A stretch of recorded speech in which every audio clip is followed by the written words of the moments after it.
Pongki.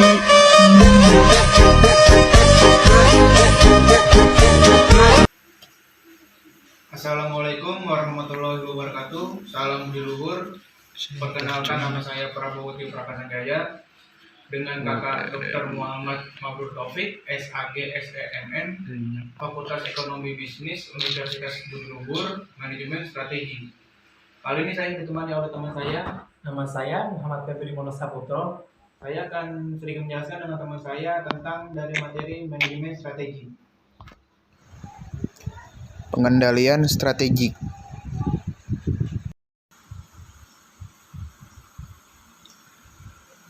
Pengendalian strategik. Tujuan dari pengendalian strategik ini satu, menjelaskan pendekatan tradisional dalam pengendalian strategik. Yang kedua, menerangkan pendekatan kontemporer dalam pengendalian strategik. Yang ketiga, menjelaskan bahwa implementasi strategi secara efektif membutuhkan 3 kunci pengendalian strategik, yaitu budaya, penghargaan, dan batasan. Dalam pengendalian strategik terdapat 2 jenis sistem. Yang pertama, pendekatan tradisional yang didasarkan pada pendekatan umpan balik. Strategi, sasaran, dan tujuan organisasi hanya sedikit berubah atau bahkan tidak ada perubahan sama sekali sampai batas waktu yang ditentukan. Yang kedua, pendekatan kontemporer. Pendekatan kontemporer ini menekankan pada pentingnya evaluasi lingkungan atau internal dan eksternal yang berkelanjutan untuk melihat apabila terdapat tren dan kejadian penting yang memberikan sinyal terhadap pentingnya melakukan modifikasi strategi, sasaran, dan tujuan organisasi. Pendekatan tradisional. Pendekatan tradisional mengikuti tahapan yang berurutan, yaitu 1. Strategi diformulasikan dan manajemen puncak menetapkan sasaran. Yang kedua, strategi diimplementasikan. Yang ketiga, kinerja diukur berdasarkan sasaran yang telah ditetapkan sebelumnya. Lalu, Chris Argyris atau sistem ini dinamakan Sengelop. Yang ketiga, dengan sistem ini, sistem pengendalian hanya membandingkan kinerja aktual dengan sasaran yang telah ditetapkan sebelumnya. Yang terakhir, akan tepat digunakan apabila lingkungan bisnis berada dalam keadaan yang stabil dan relatif sederhana. Pendekatan kontemporer dinamakan double loop, di mana asumsi, dasar pemikiran, sasaran, dan strategi organisasi dievaluasi, diuji, dan dikaji ulang secara terus-menerus. 2 tipe berbeda dari pengendalian strategik, yaitu yang pertama, pengendalian informasi. Apakah organisasi melakukan hal-hal yang benar dalam implementasi strategi? Dan yang kedua, pengendalian perilaku. Apakah organisasi melakukan segala sesuatunya dengan benar dalam implementasi strategi? Agar sistem pengendalian kontemporer efektif, yang pertama harus fokus pada informasi yang terus berubah yang dapat diidentifikasi oleh manajer puncak sehingga mempunyai arti strategik yang penting. Yang kedua, informasi harus cukup penting untuk dapat menarik perhatian manajer operasi pada semua tingkatan organisasi secara rutin dan terus-menerus. Yang ketiga, data dan informasi yang dihasilkan oleh sistem pengendalian paling baik bila diinterpretasikan dan didiskusikan pada pertemuan tatap muka dengan atasan, bawahan, dan rekan bisnis. Yang terakhir, sistem pengendalian kontemporer adalah katalis kunci bagi perdebatan tentang data, asumsi, dan rencana aksi yang dilakukan terus-menerus. Pengawasan perilaku. Yang pertama, implementasi strategi yang efektif membutuhkan 3 kunci pengendalian, yaitu budaya, penghargaan, dan batas organisasi. Yang kedua, pendekatan tradisional menekankan pada batas dan kendala organisasi, sedangkan pendekatan kontemporer mengandalkan keseimbangan antara 3 kunci pengendalian. Pengawasan perilaku dalam budaya. Budaya organisasi adalah suatu sistem nilai dan kepercayaan yang membentuk karyawan, struktur organisasi, dan sistem pengendalian perusahaan untuk memproduksi norma-norma keyakinan. Budaya mengatur suatu batasan yang implisit, yaitu aturan-aturan tidak tertulis dari perilaku yang diperbolehkan. Budaya korporat. Yang pertama, visible artifact, atau cara orang berperilaku, simbol atau logo perusahaan, lambang merek, dan lain-lain.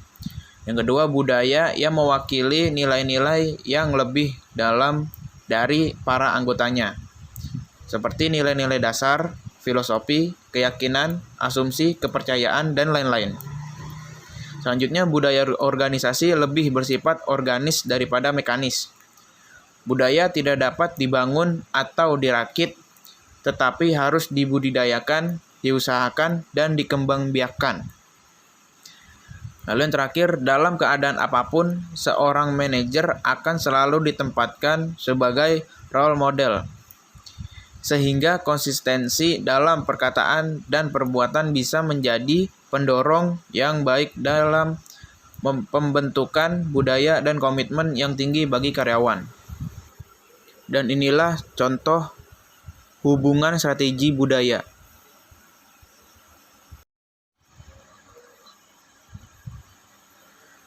Pengawasan perilaku dalam penghargaan.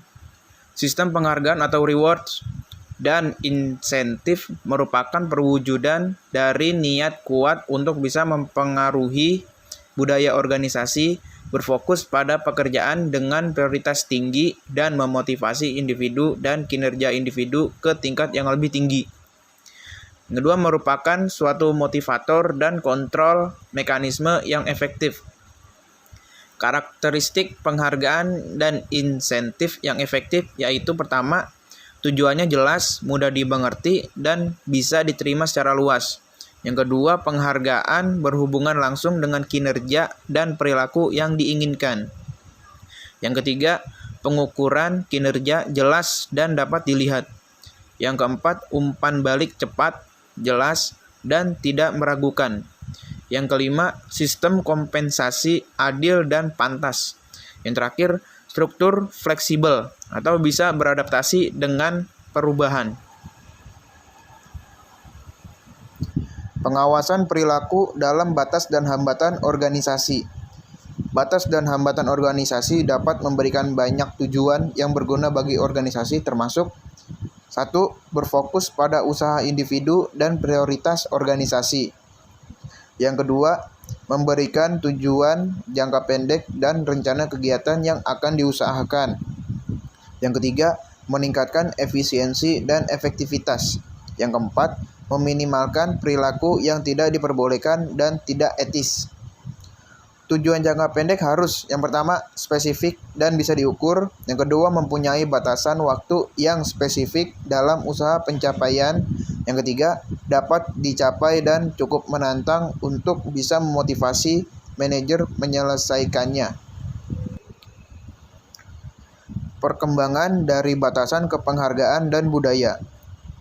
Yang pertama, organisasi perlu menyediakan suatu sistem penghargaan dan insentif digabung dengan budaya yang kuat sehingga hambatan dapat diinternalisasi.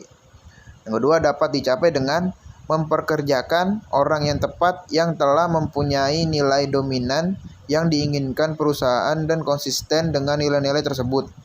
Memberikan pelatihan dan melakukan indoktrinasi. Pentingnya panutan dalam pihak manajemen. Yang terakhir, sistem penghargaan harus sesuai dengan tujuan dan sasaran perusahaan. Bab 13. Kepemimpinan strategi.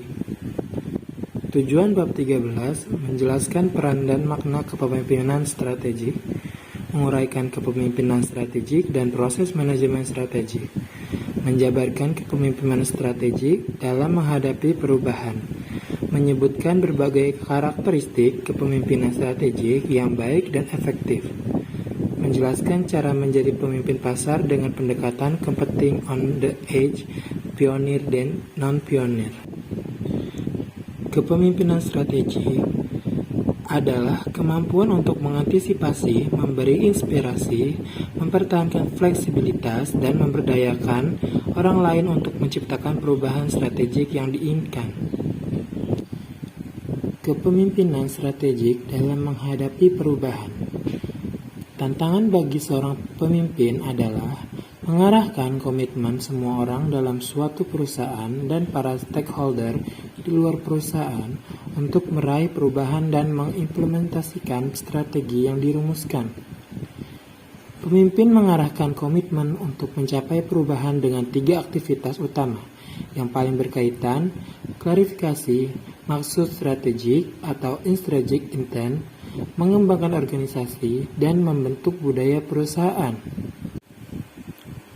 Mengembangkan strategic intent. Contoh klarifikasi maksud strategik dari Roberto Goizut, CEO dan pendiri Coca-Cola. Perusahaan kami adalah sebuah sistem bisnis global yang untuknya kami meningkatkan modal untuk mencapai inti dan menjualnya pada laba per jalan. Kemudian kami yang membayar biaya modal tersebut, pemegang saham yang mengantongi selisihnya. Konsep strategic intent berasal dari perspektif bagaimana cara mengembangkan perusahaan dan mengimplementasikan strategi. 2 macam perspektif. 1. Perspektif menurut model strategic fit. 2. Perspektif leveraging research.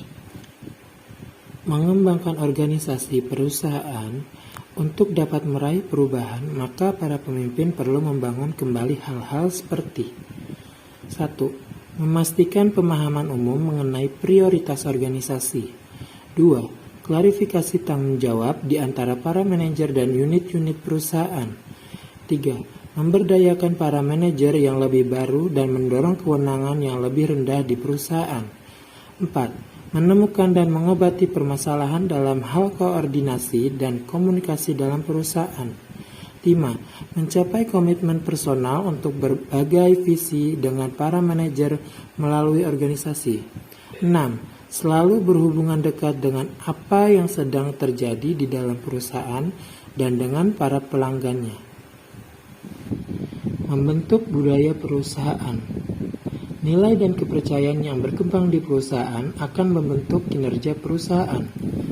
Pembentukan kembali budaya perusahaan merupakan aktivitas yang memakan waktu. Para pemimpin menggunakan sistem hadiah atau rewards, simbol-simbol, dan struktur yang dimaksudkan untuk membentuk budaya perusahaan.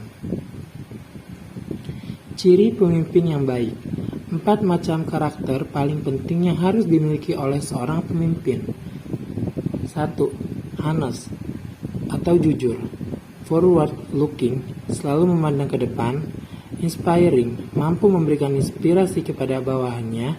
Kompeten, mampu menjalankan semua tugas. Menjadi pemimpin pasar. Competing on the edge. Brown and Eisenhardt, competing on the edge adalah strategi yang tidak bisa diprediksi, sering tidak terkontrol dan tidak efisien, namun merupakan best practice untuk mengelola perubahan. Competing on the edge menawarkan pedoman kontemporer dalam desain dan implementasi strategi yang relevan dalam kondisi industri yang relatif kacau atau hiperkompetisi.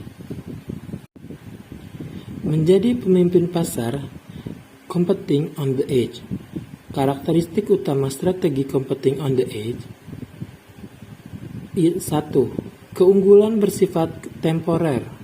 2. Strategi beragam, muncul begitu saja, dan kompleks. 3. Reinventing, tujuan utama. 4. Hidup untuk saat ini. 5. Belajarlah dari masa lalu. 6. Raihlah masa depan. 7. Kecepatan waktu, perubahan terus berganti. 8. Kembangkan strategi. 9. Kendalikan strategi dari tingkat bisnis. 10. Sesuaikan bisnis dengan pasar dan artikulasikan semuanya. Menjadi pemimpin pasar, competing on the edge. 3 tingkatan perubahan dalam strategi competing on the edge. 1. Reacting. Perusahaan hanya sekedar bereaksi terhadap perubahan. 2. Anticipating. Perusahaan harus mengantisipasi perubahan akibat globalisasi pasar, munculnya segmen pelanggan yang baru, dan munculnya pengetahuan. 3. Leading. Perusahaan harus berupa mengungguli para pesaingnya. Menjadi pemimpin pasar dalam pioning pasar. Ajaran pertama dari The Law of Leadership mengatakan it is better to be first than it is to be better. Pioning pasar mampu membuat hambatan masuk atau barrier to entry bagi pendatang baru dan menikmati keuntungan yang berlebih sebagai yang pertama atau first mover dibandingkan dengan pengikut yang masuk kemudian atau later entrant. Porter pada tahun 1983, non-pionir bisa juga mencapai keunggulan kompetitif dan memperoleh pangsa pasar yang superior apabila 1. Non-pionir bisa mempelajari kesalahan yang telah dibuat oleh pionir. Yang kedua, mengubah teknologi yang lebih baik dalam memenuhi kebutuhan konsumen. Dan yang ketiga, melakukan diferensiasi produk ataupun keunggulan biaya. Lieberman dan Montgomery pada tahun 1988, keuntungan bagi non-pionir 1. Kemampuan untuk menjadi penumpang gratis. Yang kedua, mengatasi ketidakpastian teknologi dan ketidakpastian pasar. Yang ketiga, diskontinuitas teknologi yang membuka peluang masuknya pendatang baru. Yang keempat, bermacam keengganan pemain lama yang menyulitkannya untuk beradaptasi dengan perubahan lingkungan. Non-pionir dapat merebut pasar dengan kondisi yang pertama, perubahan yang sangat cepat di mana belum ada standarisasi produk. Yang kedua, loncatan teknologi yang lebih baik dibanding pionir pasar. Yang ketiga, menggunakan strategi produk aku juga bisa atau me too produk dengan biaya produksi rendah atau diferensiasi produk. Cukup sekian dari kami. Kurang lebihnya mohon maaf. Wassalamualaikum warahmatullahi wabarakatuh. Terima kasih.